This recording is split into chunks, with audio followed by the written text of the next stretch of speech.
incident that in which Perro Aguayo died. And Rey Mysterio, you can see that he was really careful, and that happened. Because this is people who are putting themselves on the line, they're putting their lives on the line. First, in all lines of jobs, there's the first responder, but when we go to the entertainment industry, I see musicians and wrestlers as some sort of first responders. Because actors, they work a film, they promote the film gets out. But the first line, the constant line, you get wrestling 52 weeks a year. And in the music world, you get performers that are working around that time. Let's say, for example, I don't know if it was Steve Aoki was working, at one point he was working around 300 dates a year. Doing 3 shows or 4 a day. And it's not to not appreciate actors and actresses, but we're putting facts in front here. And the thing is that musicians and wrestlers are the first responders of the entertainment industry. And if there's someone that needs a retirement plan, are wrestlers and musicians. The thing is by musicians is that, funny thing is that a label gives you a contract and then you have to take care of yourself. We give you money, but you have to take care of yourself. Okay, but they give them lots of money. But there's wrestlers that are in the mid-card that can get hurt, that they do not earn as much as the wrestlers and the top main event card. So they need a retirement plan on something, for God's sakes, a teacher can get an retirement plan. There's people on places that they make a fraction of what WWE makes a year, and they have fucking retirement plans. We got 3 ladies in the main event of WrestleMania that by the time that this podcast is being published, they would put their bodies over the limit. Do they have a retirement plan? Because I think wrestlers before musicians, because musicians they have a control of their lives. The people that are working on WWE do not have a control of their lives. Their lives are controlled by Vincent Kennedy McMahon. And it's not that that's something bad. Oh no, I know I want an angle, but he wants another one, and it's the angle that he wants. And okay, I can understand it. It's your company. But it's a fucking human thing. Your son, your daughter, I think they have another son, or it's another daughter, something like that. They're set up for life right now. They're completely set up for life. Can you give something back to those wrestlers? At least a medical plan. Because what Jake the Snake Roberts has to go through is something that no human that has put his ass on the line so much should go through.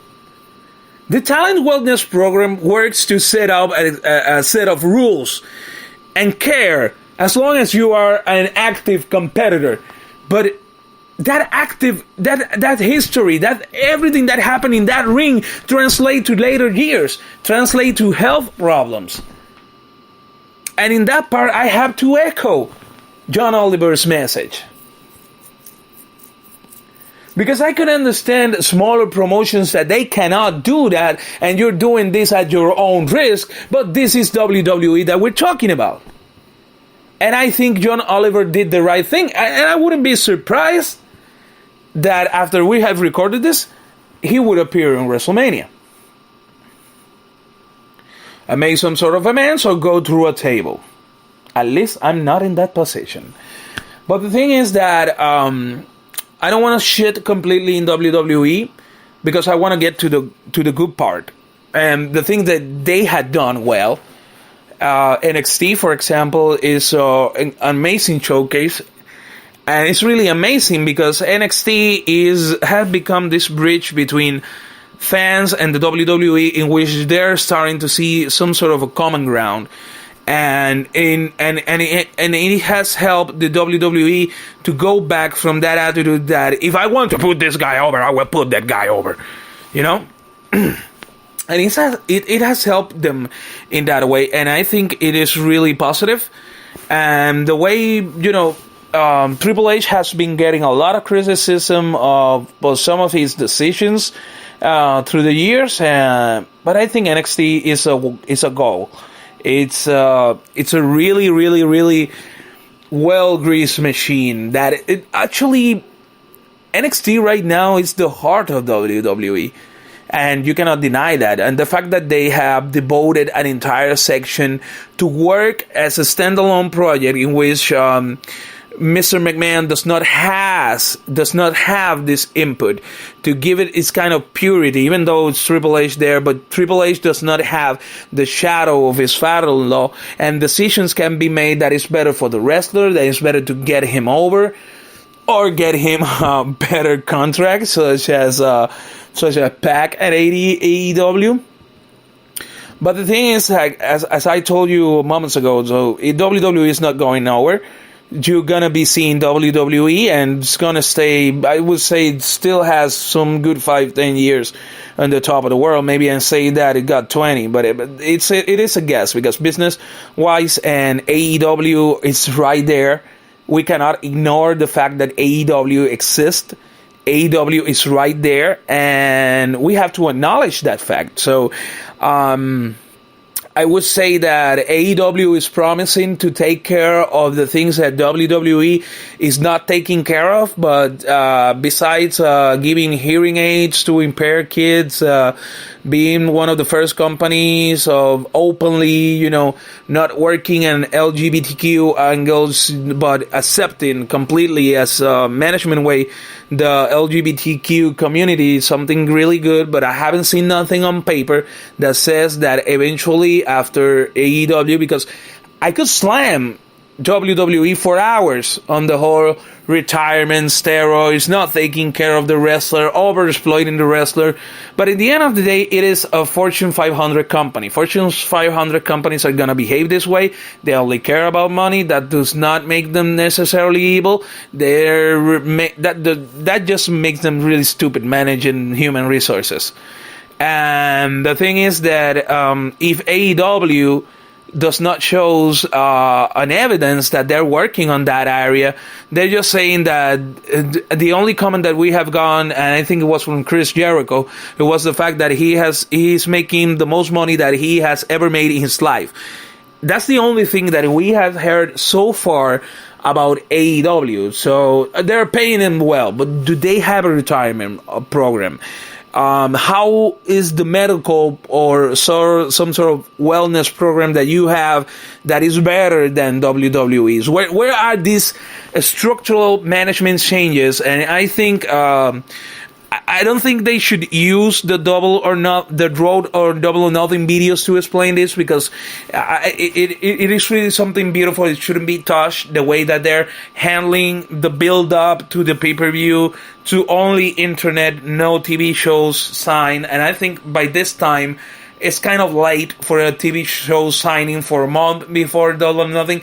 I think that is going to happen after Double or Nothing, and there could be an announcement made 2 weeks prior to Double or Nothing. So we will have to see.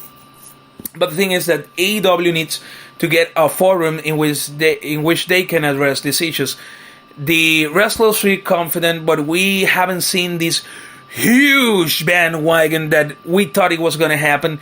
And I'm quite curious if the fact is that in the whole retirement and wellness area, there are similar gaps to the ones that there are in WWE. But as long as the main message of this podcast itself is that wrestlers deserve a respect, and wrestlers deserve to be treated not as a property, not as a commodity, and not only wrestlers. This goes out to any Fortune 500 company. You should treat wrestlers as human beings, and as long as you treat people as human beings, you're gonna get the best outcome, because you're gonna have a loyal person working for you. You're gonna have a person that is willingly not giving 100% of its body, but 100% of its heart, its soul, and its body. We're not saying that WWE or AEW personnel are not going to do this, are not doing this. But sometimes steroids help and steroids come in when the heart is not longer there. That's my opinion on that one. But it's going to be, 2019 is going to be an excellent and really, really, really huge year on wrestling. And I think it's going to be really fine. And we were going to keep watching. I'm not going to be analyzing pay-per-views every month. So, or I could, but, there's a lot of things that I do. It's really hard. Especially, I'm not going to do a review on an 8-hour show. I'm probably going to rewatch some rerun and get feet on it because it's 8 hours, man. That's an entire shift. And for an entire shift, I expect to get paid. So, well, this is it for now, right now, and I hope you have enjoyed this episode.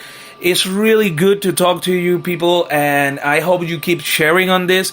I want to say hi. I don't know if you can understand me over at Kirop, Russia. I was seeing some demographics that there's people listening to the El Macedon podcast. I don't know if the Spanish works better. There's going to be one Spanish, so if the shadow didn't work here, going to work there. I hope it does. And besides that, that's it. It's a really great year in wrestling. I hope to see things going on.